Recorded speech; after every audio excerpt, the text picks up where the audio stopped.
Recap. Alchemy Emperor of the Divine Dao, Chapter 1197. Chapter, A thunderous shout tore through the silent palace like a blade splitting the heavens. What?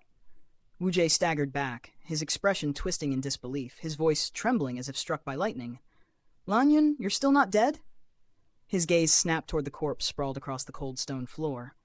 And then a faint chuckle echoed. Ha! Before their very eyes, the blue-skinned corpse began to move.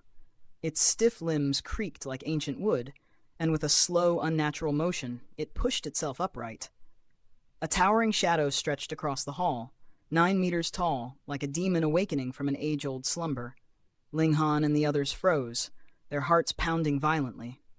Though they had suspected something was amiss, nothing could prepare them for this sight. The dead rising, not as a puppet, but with will.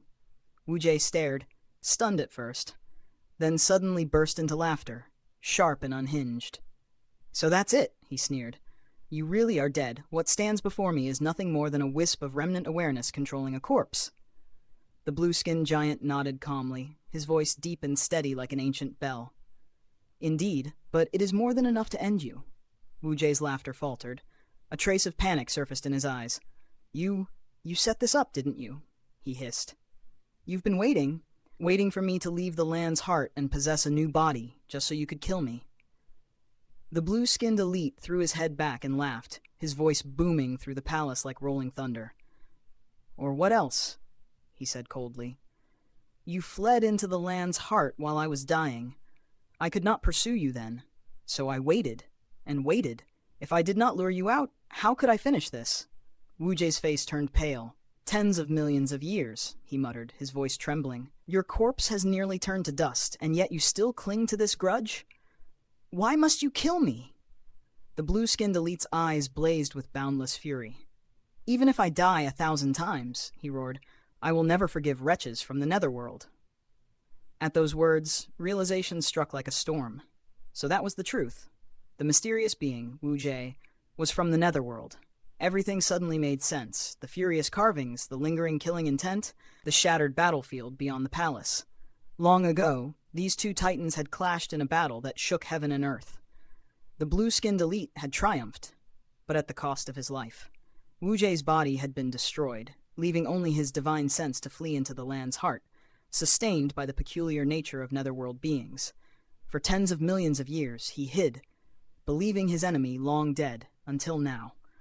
The restrictions in this realm were never meant to imprison. They were bait, a carefully crafted illusion of safety, designed to coax him out, to make him believe he could seize a body and escape. And now that he had, his new body was pitifully fragile. Wu Jie trembled. Never, not even when his original body was destroyed, had he felt such fear. His divine sense had only just settled into this vessel. Escape was no longer possible. Lan Yun, you're truly vicious.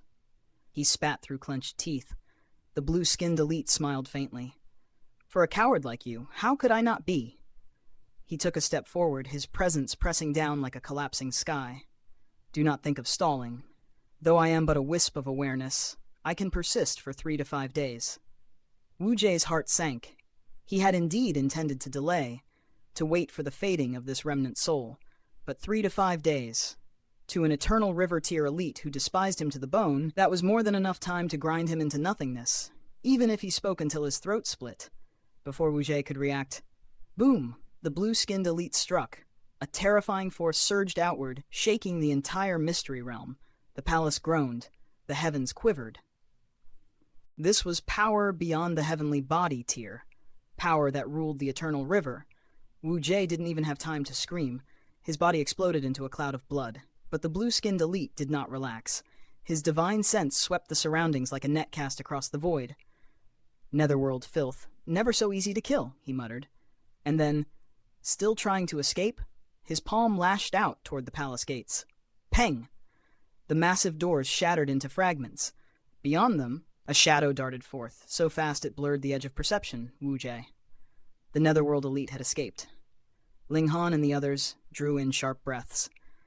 Even under the attack of an eternal river-tier being, he had survived such terrifying vitality. The shadow shrieked, its voice filled with rage and desperation. Lan Yun, you forced my hand. Even in death, I will grind your bones to dust. It shot upward, toward the yellow spring that hung ominously in the sky. This was formed from his own corpse. If his divine sense merged with it, his power would surge immensely.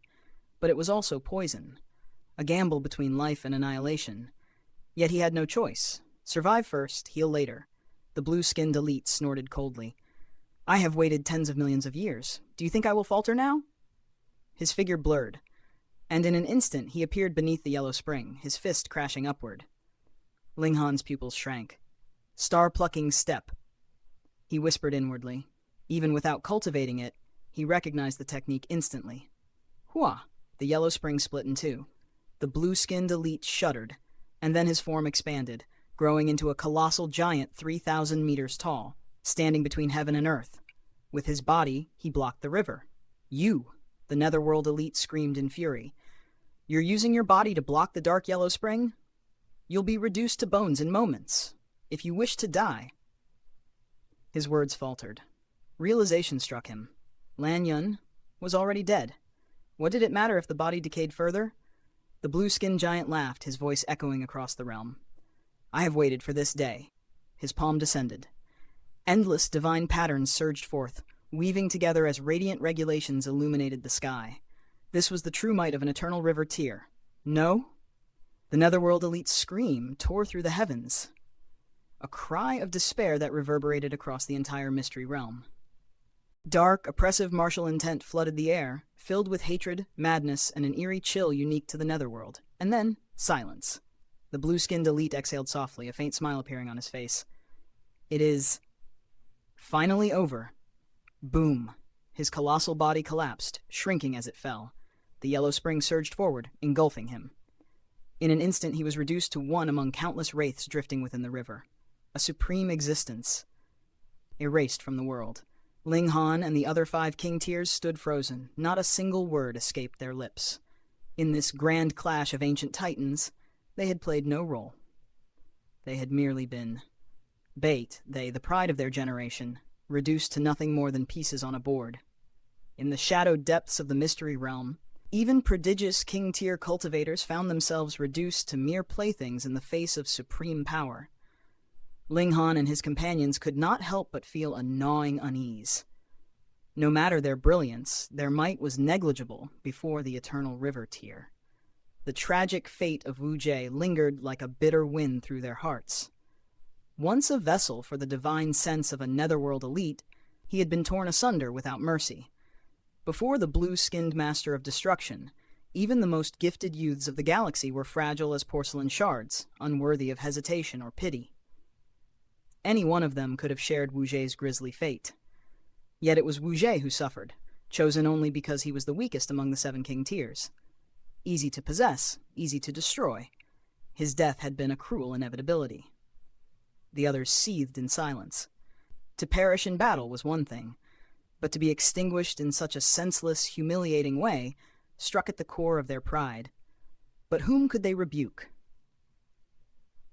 The blue-skinned elite was gone, the netherworld force annihilated, and Wu Jie himself reduced to nothing. The 6 remaining king tiers stood wordless, their gaze heavy with grief, while above them the yellow spring surged eternally. A river birthed from the corpse of an eternal river tier, flowing with a sinister, undying vitality, whispering secrets of netherworld power with every ripple. Breaking the tense silence, Xiangguo's voice cut through the stillness. Let us explore the palace further. Perhaps we can seize some hidden techniques. Resolved, the group nodded. There was no salvation for the dead, no remedy for Wu Jie's demise. Lingering on sorrow would yield nothing. Inside the palace, the light orbs hovered silently, elusive as drifting clouds. Each attempt to claim them was met with sudden retreat. Their power was insufficient to grasp the secrets within. With disciplined restraint, the younger king tiers recognized the futility and turned their focus elsewhere. Treasures remained beyond the palace walls. Godly medicines, ancient techniques buried in the ruins, to linger was wasteful. Better to claim what could be claimed as they made their way toward the exit. As they passed the site of Wu Jie's final moments, not even a trace of him remained. A silent acknowledgement passed among them, heads bowed, and they pressed onward. Days later, Ling Han freed Shu Yanyu and Hu Feiyun from the Black Tower. When the old ginseng emerged, his face darkened with fury. What sort of spatial tool is this? How utterly freakish. He had narrowly escaped being consumed, nearly transformed into divine nourishment by the tool spirit within, a force even older and mightier than himself. Even in his diminished state, he had been compelled to honor a branch of the ancient divine tree, his every instinct bowing to the presence of a saint's lingering divine sense. Ling Han's amusement only deepened as he asked lightly, "Was that enjoyable?" "Enjoyable? Your foot! Dare you frighten your grandpa?" The old ginseng's anger blazed like a wildfire, and he lunged with furious strikes. Ling Han deflected each blow with ease, for this was but the ginseng's venting, not true enmity. With a smirk, he commented, "What a fiery temper." The ginseng, eyes darting mischievously, turned toward Shui Yanyu. "Beauty, why not switch partners? I am far more useful than that brat. My aura alone prolongs life, rejuvenates the body. Ah!" A swift strike from Ling Han landed upon his head, and the ginseng doubled over in pain. Their journey resumed. They returned to the medicinal mountain. Days were spent undoing ancient restrictions to harvest the godly medicine, a painstaking process that yielded only 2 precious herbs before the need to continue pressed upon them. Traversing against the eternal current of the Yellow Spring, they soon reached the realm's entrance. Already, the area teemed with cultivators. The half-year limit neared its close, and none dared to risk being trapped eternally within the mystery realm. Ding Ping arrived first, followed by Mu Rongqing and others, each displaying spoils from their careful deviations off the common path. Ling Han's eyes scanned for his second brother. Among the entrants, only the Rain Emperor remained absent.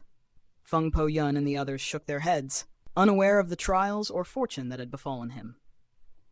Ling Han, confident in the Rain Emperor's strength and resolve, allowed himself a brief measure of faith. Yet unease lingered. Each day that passed deepened the shadow of worry. Li Weiwei and Ji Yunair appeared, curious at the company of Shui Yanyu and Hu Feiyun. Ling Han remained hidden in anonymity, though he observed quietly. Shui Yanyu, perhaps reminiscing or misled by absence, greeted them politely. Hu Feiyun, young and exuberant, chattered openly, a living fountain of youthful energy. Carefully guarding the truth of Ling Han's identity, days slipped by, yet the Rain Emperor was nowhere to be seen. Anxiety grew, for the realm's entrance would soon reopen, and all remaining inside would be imprisoned forever if they failed to depart. Then, in the air above, a distortion rippled. The sky itself torn asunder. A colossal form appeared, venerable Trinity, the hand of destiny, tearing open the final passage. Cultivators surged forward, leaving the realm, a torrent of desperate motion, but one still remained unaccounted for. Mu Rongqing fretted, pacing. Ling Han's mind raced, a sudden revelation sparking within him. Perhaps. Second brother has been chosen. Chosen? By whom? Asked the others, puzzled. Ling Han's voice lowered, carrying weight. When I entered the abode of the realm's master, I discovered a dying note. It spoke of 7 stars aligning, the moment the successor would emerge. The 7 stars, myself, He Tao, and the others, the 7 who opened the palace door. The remainder of the message indicates that the master would select a successor. At first I assumed it would be one of the 7 king tiers, but now it seems fate has turned elsewhere. Extremely likely, the Rain Emperor is that chosen one. The wind stirred, carrying with it the whispers of destiny, and the Yellow Spring flowed on, eternal and unyielding, as the story of power, sacrifice, and selection continued its inexorable march.